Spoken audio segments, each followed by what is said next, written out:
Kaya mga lodi, dire-diretso na yung ilaw niya.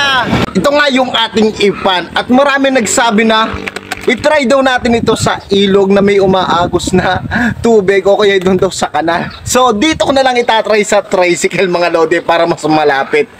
Ano, titingnan natin kung pwede siyang gamitin pang emergency pag naubusan ka ng battery. Ano mga lodi, so gagawin natin siyang headlight at itatry din natin sa bumbilya. Okay, let's go! Oops, bawal gayahin ng mga bata, patnubay ng magulang ang kailangan. At ikinapit ko na nga mga lodi yung ating clip-pan dyan sa unahan ng aking tricycle, yung mga lodi, at sisimulan na natin to. Mga lodi, eto na, ilagay ko na yung ating, yan, clip-pan, tapos nilagyan ko siya ng cable strap ba yan? O cable tie. So yan, nilagyan ko na para matibay siya.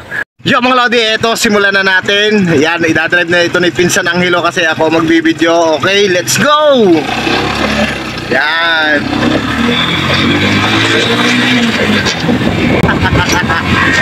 Kaya mga lodi, dire-diretso na yung ilaw niya. Yan.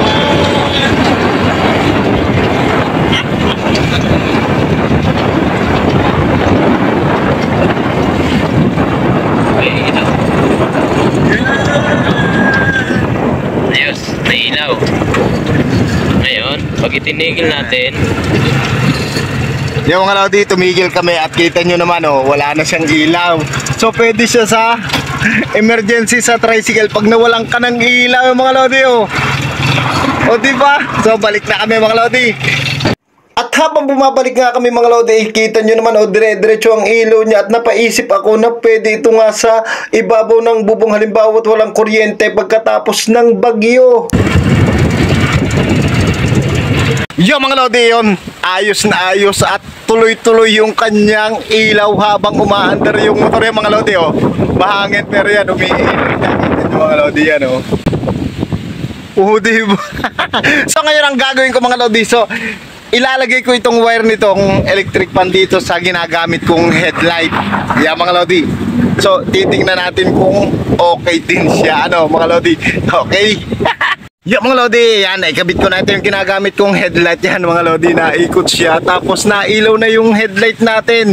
Kasi nga, nasira na to at ito munang ipinalit ko pang samantala. Na, ilaw na siya kasi nga umiikot na to.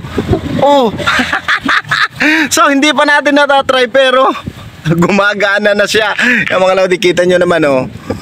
Oh, putol na tong magkatuksong na wire na to. So ikinabit ko na yung sa kuha nating clip-pan. So i-try na natin yan. So hindi ko mapapakita na hindi ko mapapakita na habang naandar ako mga lodi, bali pagbalik ko na lang, ano mga lodi. Okay.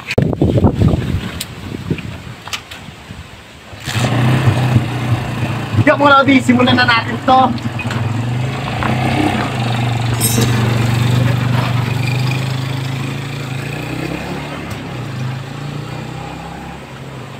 At pagbalik ko nga mga lodi, kita nyo umiilaw yung headlight natin kahit mabagal na, kumukurap-kurap siya kasi mabagal nga mga lodi, pero pag mabilis okay siya.